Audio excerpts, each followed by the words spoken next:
Hi, my name is Kellyanne Pastucha. I am at Eline Orthodontics in Frisco, Texas. Let me tell you about how a trip to the physical therapist for shoulder pain led a man to the orthodontist. And what resulted was a significant decrease in his snoring and the best sleep of his life. Let's meet Jeff Reed and Dr. Yoon Chang. So Jeff, my first question is to you. Tell me what the issue was that you first started noticing as a problem and what brought you to Dr. Chang. So several years ago, I had a sleep study done, and it said that I snored, and that's what was affecting my sleep. So spoke with the sleep doctor, and she said, I don't think a CPAP is needed, but here's a sleep device, like a mouthpiece, and here's a dentist that she referred me to. I said, okay, great.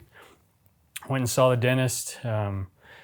Shortly thereafter, I got a sleep device, and it seemed to be great, helped my sleep. All that I was told was you wear the sleep device, you get up in the morning, you either chew gum or chew on this little rubber stick, and that's what you do. And so fast forward a year later, had been wearing it every night, saw another dentist for something completely different, and he noticed that my top and bottom teeth were aligned instead of the lower teeth being behind. What was the sleep device supposed to do? What was its function? It holds your jaw forward, therefore opening your airway so you don't so you can breathe more easily instead of I think when you snore your jaw kind of can fall back, collapsing the airway. Okay. So he said stop using that immediately, which I did. Ended up getting a non-risky sleep device after that, and everything seemed to be status quo from my perspective, but was also having some health issues regarding my shoulder and my hip. And was meeting with a physical therapist that she takes more of a holistic approach, how the body is all connected, so you can't just treat one individual area. And she noticed that I had an open bite, and so told her the story I'm telling you now, and so we talked about how that's not sustainable. She didn't know the extent of my open bite, and in terms of how many teeth were touching or were not touching, but she just said I think it would be wise to go see someone that could maybe help you realign your jaw and get all your teeth to touch, because that's part of kind of you think of your body as a chain, and when one link is broken, it can affect other areas. And she had a daughter that had a bad experience with another orthodontist, and she had found Dr. Chang and thought he was excellent, and again aligned with her view of the body being it's a holistic approach. You don't just shift the teeth around without being mindful of how it affects the overall structure. So you go in to see a physical therapist about, you said, shoulder and back pain? Yeah.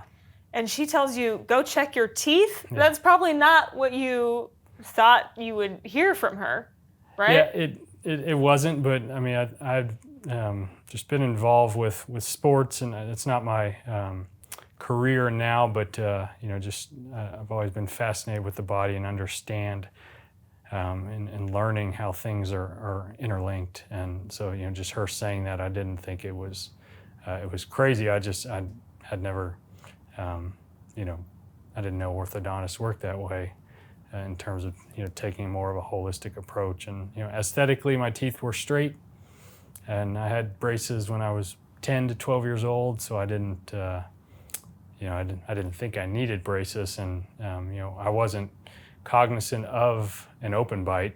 It's just one of those things that, all right, I know my jaw shifted forward and I couldn't move it back, and was just living with it.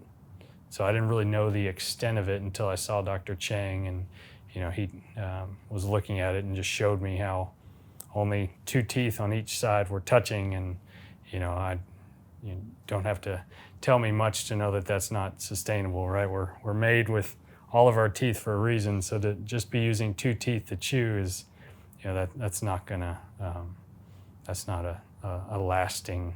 Right. That's just not. It's not gonna. It's not gonna go be a well. good solution for the rest of your life. No. That's right.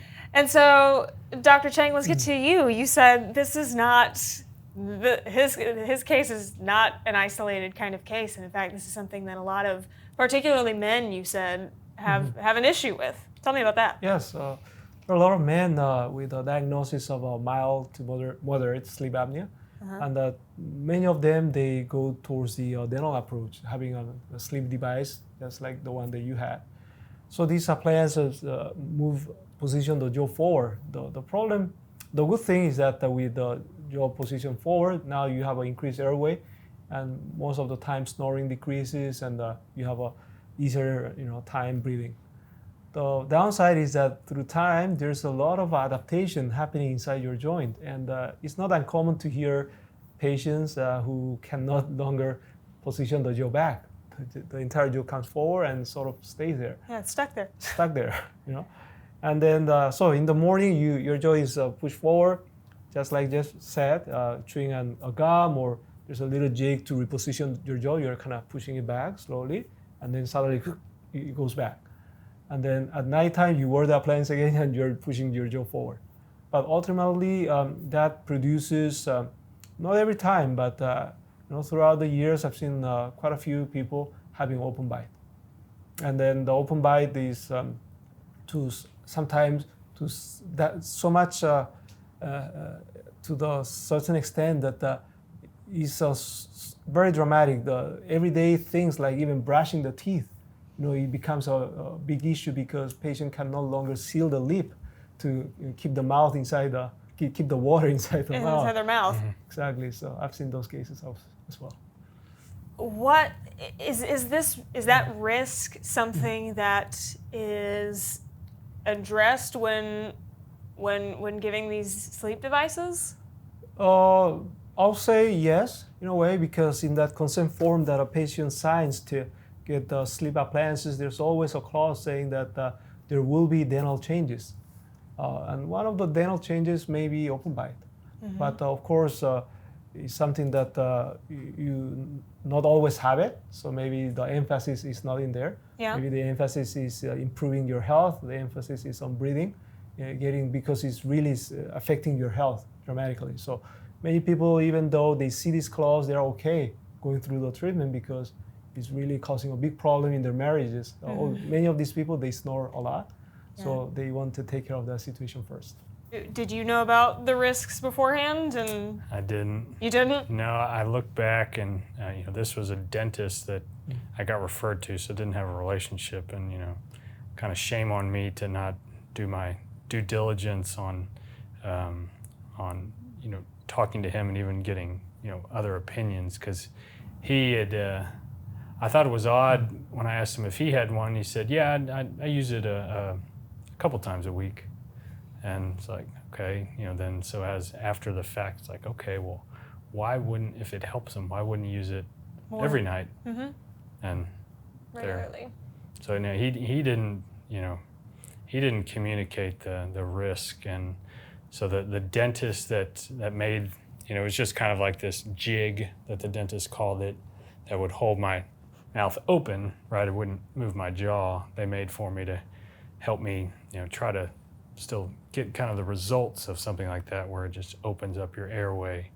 When I went to them, they communicated similarly as Dr. Chang, just how frustrating it is that so many dentists are doing this and they're not communicating clearly on the front end, because the woman that specializes in making those mouthpieces, she says, I can't tell you how many people I see. And to Dr. Chang's point,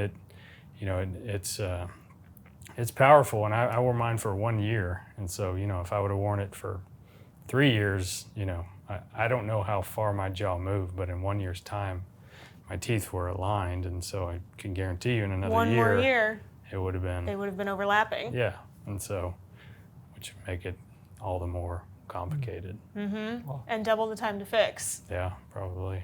Which reminds me that you said Jeff was really an ideal patient. Oh yeah. Because he followed all of the instructions Exactly. and really just blew quickly through this treatment. Yeah. So in this treatment with gunmetal HY arch wire, the patient has to wear the rubber bands, and wearing rubber bands is a tough deal. I mean, especially for a working, individual.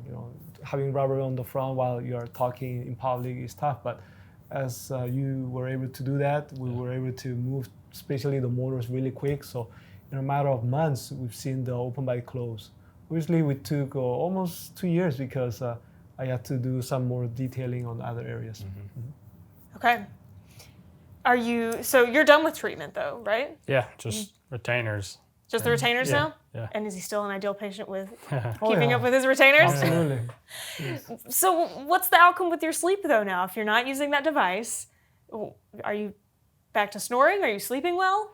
I sleep better. Without going into all I haven't slept good my entire life. So, as a child, had like adenoids and tonsils taken out because I snored, but it's definitely better. So, Really? yeah. Your sleep now is better than ever in your life? Yeah. So and that's what Dr. Chang, it's not just, hey, let's look at your teeth and try to realign them. He looked at like my throat and he could tell that like my airway was narrow, thus, making snoring likely a bigger issue for someone like myself. And, and I was like, well, can you improve? He said, yes, it'll improve. I don't know how much, but it will improve. And so I'm not going to say I don't ever snore. I wish it was like, hey, I had That's sleep okay, I'm apnea sure I probably do and too. I, It's fine. now I sleep 10 hours straight, no problem. I mean, that's not the case, but there definitely has. But you're sleeping better. Yes.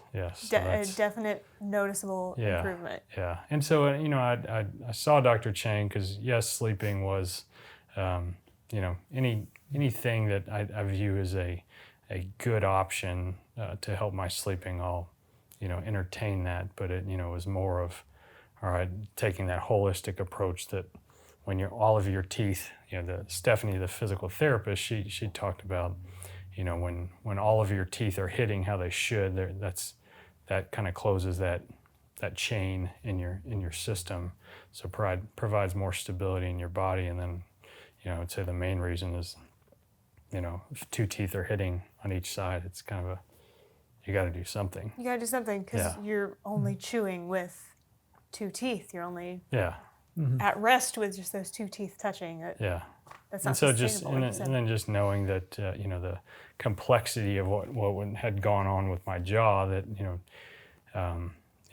Dr. Chang was confident that he could fix the problem if I did my part and was adherent to his recommendations. But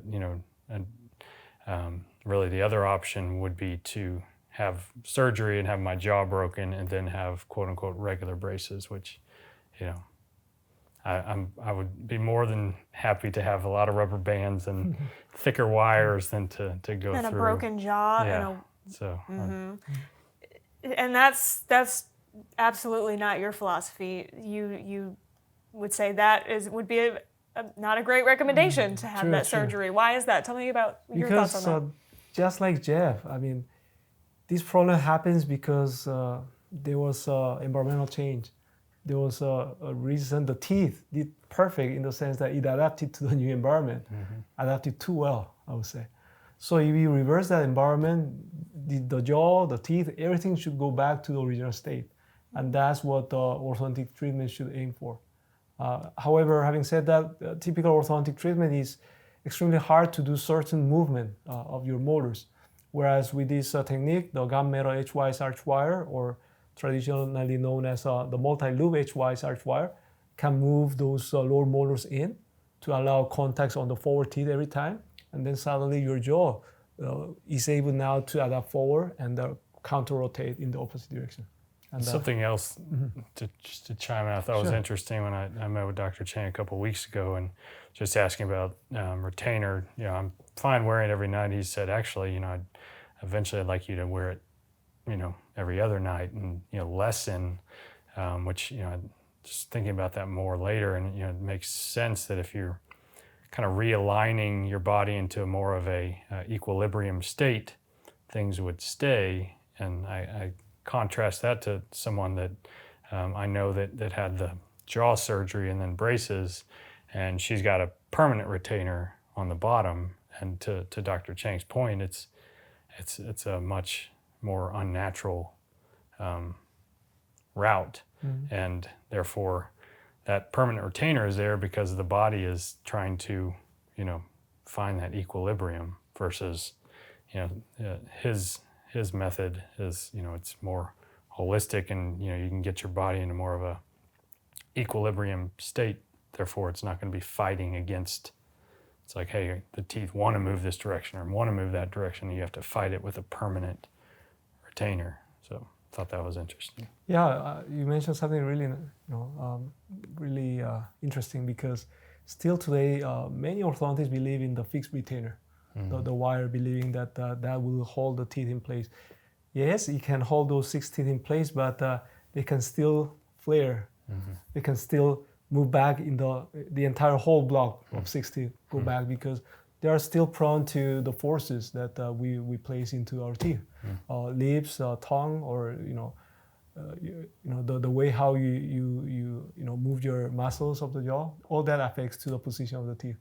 The reason why I feel good about you not wearing the retainer, down the road, is because your teeth will be your own retainer. The way how the contact that forms every time you move your jaw sideways is very symmetric. I'm not going to say it's perfect, but left and right are very symmetric contact-wise. And when you move your jaw forward, we are, glad that you have the right 4 contacts that I envision.